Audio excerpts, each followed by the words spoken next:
중국 최초의 여왕제인 측천무후. 그녀는 여후 그리고 서태후와 더불어 기나긴 역사를 가진 중국의 3대 악녀로 손꼽아지고 있습니다. 당시 남성 중심의 세계관에서 여성이 남성을 휘어잡는 게 그들의 눈엔 탐탁치 않았던지 일부러 악녀라는 이름을 붙이며 매도했다는 그런 재평가가 우리가 사는 요즘 시대에 이루어지기도 하고 있습니다. 그리고 우리나라에서도 이러한 평가를 받는 어느 여성이 있었습니다. 권력을 잡으며 사실상 통치권을 행사하였고 그 세도를 누리게 되었지만 정작 그 위치에는 어울리지 않게 외간 남자들과 부적절한 관계를 누렸던 여성이 말이죠. 2009년 1월에 방영된 어느 드라마에서는요, 고려를 지키기 위해 거란과 맞서 싸우는 모습을 선보였고, 비록 나라를 잘 다스리지 못한 그 결과를 초래했으나 잘못을 인정하고 왕권을 스스로 다음 왕에게 넘기는 모습으로 실제와는 전혀 다르게 그려졌기에 아직까지도 역사 왜곡이라는 비난의 화살을 받게 되었습니다. 그녀가 펼쳤던 정치적 문제가 아니라 그녀가 행하였던 개인사, 도덕적인 문제로 파멸의 길을 걸어야만 했고, 아직까지도 악녀, 음란한 여인이라 평가받는 그녀는 고려의 천추태후라고 불려지고 있습니다. 고려 왕조는 굉장히 복잡하고 얽혀있는 내력이 있습니다. 태조 왕건이 호족들과의 연대를 위하여 수많은 호족 집안의 딸들과 혼인이라는 연을 맺게 되었기 때문인데요. 그래서 호족 집안들은 왕시성을 갖게 되는 경우가 많았으며 훗날 고려의 왕들도 왕씨들 간의 친인척 결혼이 많았다고 합니다.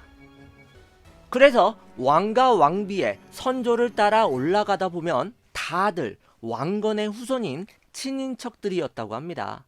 초기 고려 왕실은 근친혼을 했다는 것이죠. 오늘 이야기의 주인공 천추태후 역시 태조 왕건의 손녀로서 할머니의 성을 따 황보라고 불렸으나 집안의 두 자매가 모두 고려 5대왕 경종의 왕비로 간택되어졌습니다. 자매가 친척관계의 남자를 동시에 지아비로 맞이하였던 것이었죠. 그리고 그녀는 헌의 왕후라는 그 이름을 얻게 되었지만요, 천추전에 거처했다고 하여 천추태후라는 별칭을 가지게 되었다고 합니다. 또한 그녀가 고개를 빳빳이 들고 다닐 수밖에 없는 그 이유가 있었다고 합니다. 그녀가 16살일 때 경종의 유일한 아들인 목종을 낳았기 때문이라고 합니다. 이 당시에는 왕위를 이을 그 아들을 낳는 것이 왕비의 최고의 덕이었잖아요. 그리고 그것은 바로 권력을 쥐어주기도 하고요. 그런데 고려의 5대왕 경종은요, 목종이 태어난 지 1년 만에 승하하게 되었고, 아들의 나이가 어린 탓에 죽은 경종의 사촌동생이자 천추태후의 오빠인 성종이 대신 왕에 등극하게 되었습니다. 왕비의 오빠가 임금이 되는 것은 조선시대 관점으로는 절대 이해할 수 없는 일이었지만 고려시대 왕실에서는 앞서 말씀드린 바와 같이 근친혼이 이루어졌기 때문에 이런 일이 불가능하지 않았다고 전해지는 것이죠. 왜냐하면 성종 역시 태조 왕건의 손자였기 때문이죠. 어쨌든 천추태후, 그녀의 입장에선 정말 호랑이 등에 날개를 다른 격이 되었죠. 후세를 이을 왕자를 낳았으며 든든한 버팀목이 될 친오빠가 왕이 되었으니 말이에요. 그런데 여러분들, 꽃다운 젊디 젊은 나이에 남편이 요절하고 그 외로움을 견딜 수 없었던 것일까요? 권력도 누렸겠다, 위험 요소도 사라졌겠다. 천추태후는 대비라는 그 신분과 위치에 맞지 않는 선택을 해버리고 말았습니다. 김치양이라는 승려와 정을 통하였다는데요, 요즘 시대로 치면 불륜관계를 가지게 되었던 것이었죠. 대담하게도 이들은 궁에서 비밀스러운 만남을 가졌다는데요, 아무리 권력을 지니고 있다고 해도 세간의 그 눈이 무서운 법이잖아요. 김치양이 궁궐에 출입하는 것은 쉽지 않았기 때문에 그는 일부러 머리를 깎고 그 승려로 가장을 해서 태후의 처소에 출입을 하게 되었다고 합니다. 여색에는 관심이 없는 불가의 몸으로 위장을 했던 것이었죠. 하지만 궁궐에 기거하는 사람들이 얼마나 많았겠습니까? 그렇게 그들이 신분에 개의치 아니하고 서로를 탐닉하며 정을 나누었으니 두 사람에 관한 소문은 금세 널리 퍼지게 되었습니다. 그리고 급기야 천추태후의 오빠이자 당시 임금인 제6대 성종의 귀에까지 들어가게 되었습니다. 성종은 이게 무슨 왕실의 망신이냐며 소문의 확산을 막고자 동생과 정을 통한 김치양을 참수하려 하였으나 그놈의 정이 무서운 건지 천추태후의 눈물 어린 호소 끝에 김치양에게 장형을 내린 후 귀양을 보내게 되었습니다. 김치양의 입장에서는 정말 운이 좋았던 것이죠. 그런데 여러분들, 고려 왕실은 근친혼까지 허용하였는데 왜 그러냐? 고려는 성적으로 개방되지 않았느냐? 이런 생각을 하시는 분들도 계실 겁니다. 문제의 근친혼은 왕실 밖으로 권력을 분산시키지 않는 데 있었기 때문에 도덕적인 문제가 아니라 정치적인 문제였습니다. 하지만 김치양 같은 왕족이 아닌 자가 왕실의 사람과 부적절한 관계를 갖는 것은 차원이 다른 크나큰 문제였던 것이었죠. 천추태후와 그의 남자에게 도덕적인 잣대를 들이내민 거라 생각을 하시면 될 것 같습니다. 이렇게 김치양의 귀양으로 이 스캔들은 종료되는가 싶었습니다. 하지만 성종 역시 승하하게 되면서 천추태후의 아들 목종이 왕에 등극하게 되었습니다. 그리고 그 상황은 180도 달라지게 되었습니다. 997년에 목종의 등극과 함께 섭정 자격으로 통치권을 지니게 된, 사실상 여왕이 된 34세의 천추태후는 그토록 오매불망 애타게 그리워하던 김치양을 자신의 정부로 궁궐에 불러들이게 되었습니다. 이렇게 두 사람의 관계는 다시 회복되었으며 고려 전국의 핫 이슈로서 부각되어지게 되었습니다. 여기에서 한 가지 짚고 넘어가자면요, 성종이 죽음을 맞이하고 목종이 왕위에 올랐다고 말씀드렸잖아요. 그 당시 목종의 나이는요, 성년에 가까운 18살이었다고 합니다. 그럼에도 불구하고 목종의 나이가 어리며 경험이 부족하다는 명분으로 이 천추태후가 섭정을 시작했던 것이었죠. 이미 선왕의 여동생이며 왕의 어머니라는 강력한 그 뒷배경이 있었기 때문에 섭정 자리까지 차지하게 되면서 그 위세가 왕권을 넘볼 정도로 커졌다고 합니다. 그리고 천추태후라는 별칭을 얻은 것도 이때부터라고 전해지고 있습니다. 그 달콤한 권력을 맛본 자는 빠져나올 수 없는 것일까요? 이렇게 권력은 부자지간만이 아니라 모자지간에도 양보할 수 없다는 것을 여실히 보여주는 거라 그러한 생각이 듭니다. 어쨌든 천추태후의 남자가 된 김치양은 과거 은밀히 정을 통하던 사이에서 이제는 당당하게 고개를 들고 다닐 수 있었겠죠. 더불어서 그에게는 벼슬이 내려지게 되었는데요, 처음에 받은 관직은 정칠품이었다고 합니다. 이때까지도 그의 정치적 위상이 매우 낮았음을 보여주고 있는 부분이죠. 그러나 불과 몇 년 뒤 김치양의 관직은 정이품으로 수직 상승하게 되었다고 합니다. 그는 상서도성 우보가 겸 삼사다가 되었으며 이와 같은 초고속 승진은 여러분도 예상하는 바처럼 전적으로 천추태후의 작품이었습니다. 이렇게 고려 정부의 권력은 김치양의 손아귀에 집중되어졌습니다. 정확히 말씀드리면 최고 권력이 천추태후 그리고 김치양 커플에게 집중된 거지만 그런 최고 권력을 구체적으로 행사한 것은 바로 김치양이었다고 합니다. 이로 인해 김치양의 횡포가 정말 신랄하게 펼쳐지게 되었는데요, 자신의 든든한 뒷배경 천추태후만을 믿고 뇌물을 받으며 친척이나 자신의 측근들을 정부 요직에 앉혔다고 합니다. 그리고 이것은 과장된 것이 아니라 모든 관료의 임명과 해임이 김치향의 수중에 달려 있었다.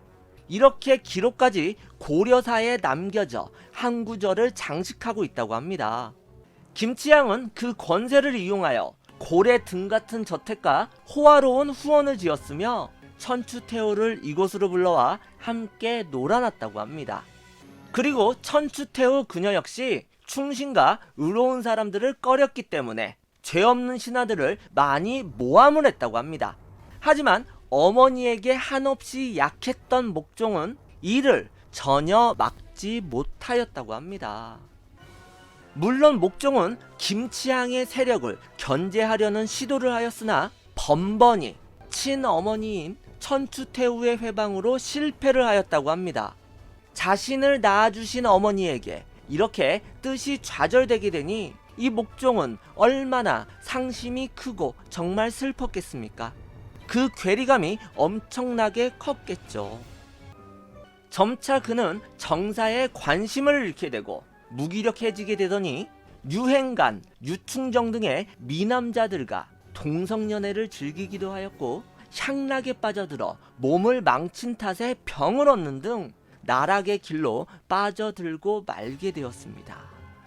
요즘으로 치면 대통령, 국무총리, 비서실장 모두가 허수아비였던 것이었죠.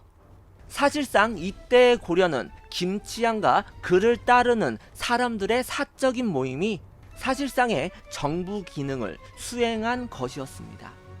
그의 국정 운영은 한마디로 불법적인 것이었지만 김치향은 이 정도에서 만족하지 않았다고 합니다. 김치향 그는 그 이상의 것을 꿈꾸었다고 하는데요. 바로 왕의 아버지가 되는 것을 말이죠.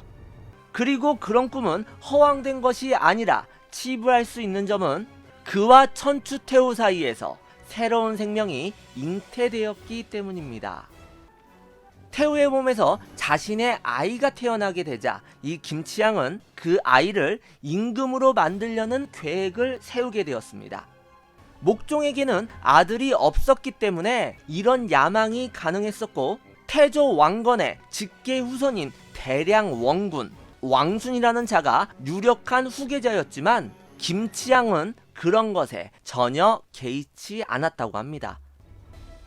그는 몇 차례나 자객을 보내 이 왕순을 죽이려는 시도까지 하게 되었습니다.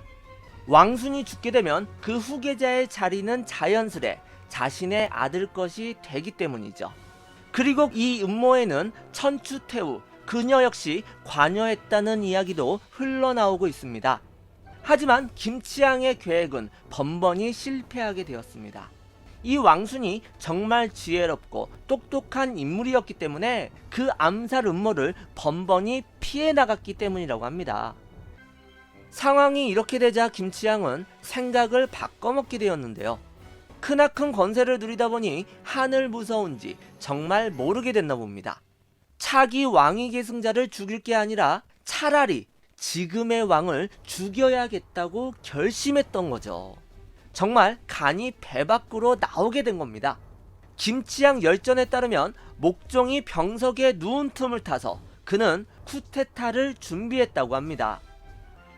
왕위 계승 1인자인 왕순을 죽이려 할 때만 해도 김치향과 천추태후의 이해관계는 일치했던 거라 볼 수 있습니다.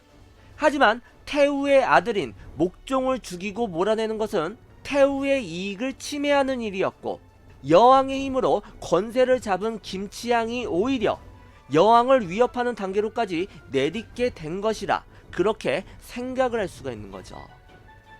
하지만 김치향의 꿈은 이루어지지 않게 되었습니다. 그가 쿠데타를 준비한다는 정보가 새어나가게 되었고 이에 아무리 정치에 무관심해진 목종이라고 해도 하늘 무서운지 모르는 김치향의 횡포를 차마 눈뜨고 보기 힘들었겠죠. 더군다나 왕실의 하나뿐인 직계 자손인 대량 원군 왕순마저 해치려 한다는 그 사실을 알게 되자 지금의 평안도 지역 서북면 도순검사 강조에게 명하여 김치향 일파를 제거하고 자신이 죽거든 대량 원군이 그 뒤를 잇게 하도록 몰래 밀서를 내리게 되었습니다. 그런데 여기에서 일이 꼬여버리게 되었습니다. 명을 받은 강조는 목종이 승하한 것으로 착각하고 개경 앞까지 군사를 이끌고 달려왔다가 뒤늦게 목종이 살아있다는 사실을 알게 되었습니다. 이로 인하여 반역자로 몰릴 위기에 처한 강조는요, 이리저리 머리를 굴리다가 극단적인 결정을 내리게 되었습니다. 결국 강조의 정변이 일어났고 개경을 습격한 강조에 의하여 목종은 오히려 폐위당하게 되었습니다. 이때가 1009년이었는데요. 강조는 왕순을 임금의 자리에 앉혀 이 왕순이 현종이 되었고, 그 어지러운 와중에도 김치향과 그의 어린 아들은 함부로 권세를 휘둘러 나라를 어지럽혔다 하여 그대로 처형당했다고 합니다. 그리고 천추태후와 목종은 황주, 지금의 충주 지역으로 유배를 떠나게 되었습니다. 그러나 그 비극은 계속 이어지게 되었습니다. 목종은 유배길 도중에요, 후한을 두려워했던 강조에 의해 암살당하게 되고 결국 천추태후 홀로 모든 것을 잃고 귀양지에 유배되었습니다. 그리고는 황주의 궁에 유폐되었다가요, 말년에서야 겨우 수도 개경으로 돌아와 1029년 숭덕궁에서 66세의 나이로 세상을 등지게 되었다고 합니다. 그리고 오늘날까지도 이 천추태후는 여러 시각에서 부정적인 평가를 받고 있습니다. 그 이유는 바로 조선시대의 학자들이 그녀를 부정적으로 인식한 것이 그대로 내려오기 때문이라고 합니다. 성리학 관점에서 여성이 권력의 정점에 선 것과 김치향과 간통해서 자식을 낳은 점이 그들이 하늘처럼 받드는 그 성리학의 기준에선 최악이었던 것이었죠. 우리가 잘 아는 삼봉 정도전조차 천추태후가 음란하였기 때문에 김치향과 간통해서 아들을 낳았는데, 왕이 애초에 바로 잡지를 못했기에 어머니와 아들 모두 재앙을 입었고 사직을 무너뜨렸다는 부정적인 평가를 내렸다고 전해지고 있습니다. 지금까지 그녀에 대한 우리 역사에서의 평가는 너무나도 부정적이었습니다.